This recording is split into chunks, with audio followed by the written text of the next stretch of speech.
Category 1. World War II, Pacific Theatre. LVT-4, Water Buffalo. This is where jungle warfare on tracks really began.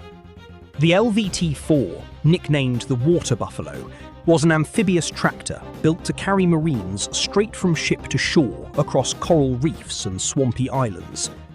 Its rear ramp let troops and cargo load quickly, and it became the backbone of US island-hopping campaigns like Peleliu and Iwo Jima. M3 Stuart Light Tank. Sticking with American forces, up next is the M3 Stuart.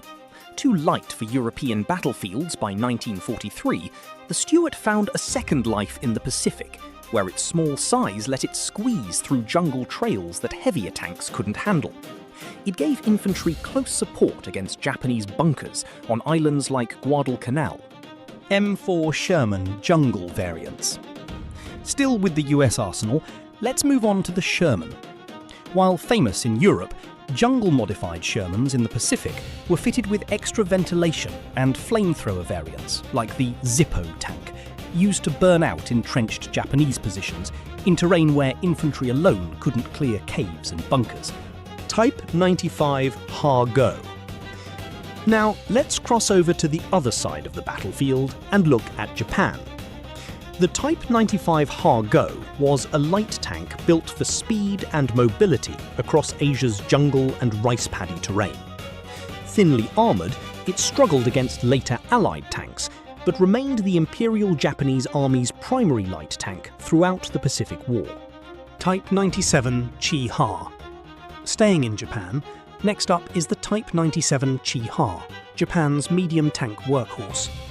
Deployed across the Philippines, Malaya and Burma, it offered better firepower than the Ha-Go, but was still consistently outmatched once American Shermans arrived in numbers.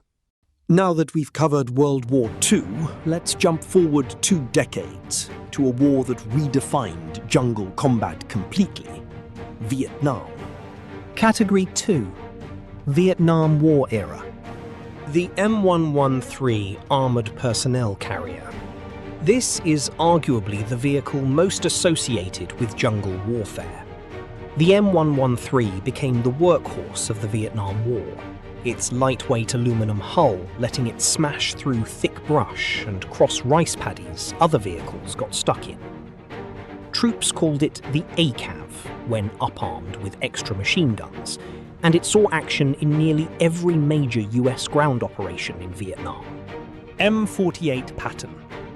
Sticking with American armour, up next is the M48 Patton. Heavier and better protected, the Patton provided direct firepower support to infantry in Vietnam, though its size limited it mostly to established roads and cleared zones rather than deep jungle penetration. M551 Sheridan.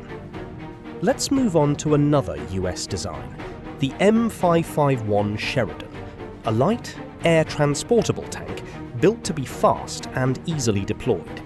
Its aluminum armour and gun-launched missile system made it useful for reconnaissance and fire support in Vietnam's difficult terrain, despite vulnerability to mines. PT-76. Now let's switch sides again and look at what North Vietnamese forces were driving. The Soviet-built PT-76 was an amphibious light tank capable of swimming across rivers, a critical advantage in a country crisscrossed with waterways and dense vegetation. Rome plow. Before we leave Vietnam, let's talk about a different kind of vehicle entirely: engineering armour.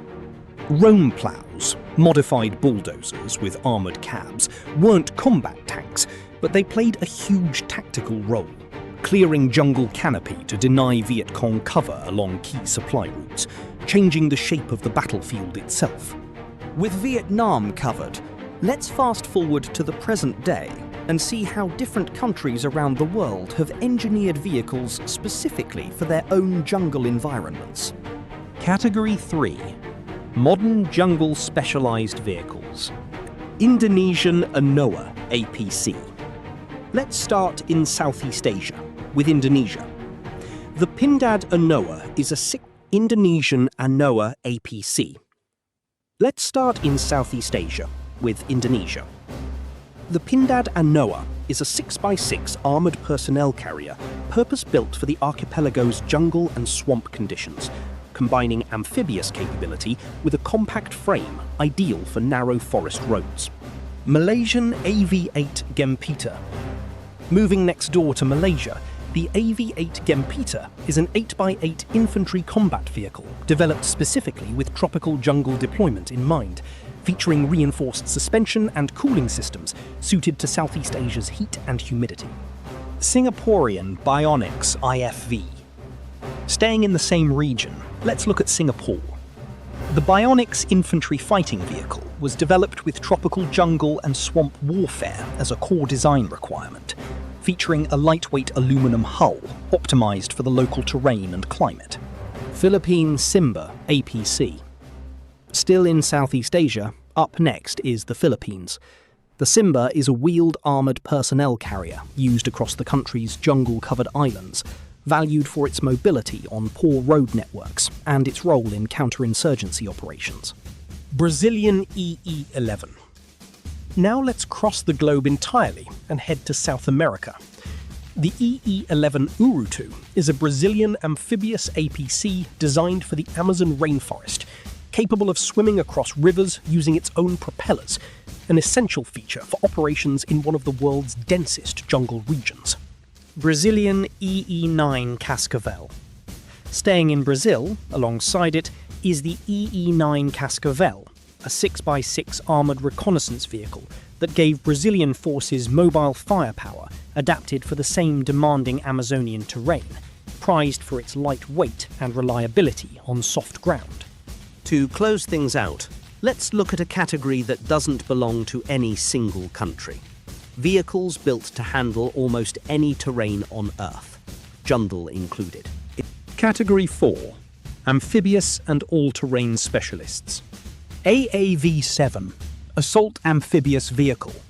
The modern successor to the WWII amtracs, the AAV-7 is still in service today with the US Marine Corps and allied nations, combining tracked mobility on land with genuine open-water swimming capability for coastal jungle operations. BVS-10 Viking. And finally, the BVS-10 Viking, an articulated, all-terrain tracked vehicle used by several NATO forces.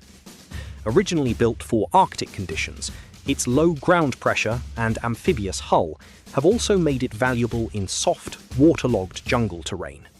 And that wraps up the full lineup, from World War II amtracs storming Pacific beaches through the jungles of Vietnam, all the way to today's purpose-built jungle vehicles across Southeast Asia and South America. Each one represents a different generation's answer to the same brutal question: how do you fight and win in terrain that fights back just as hard as the enemy does?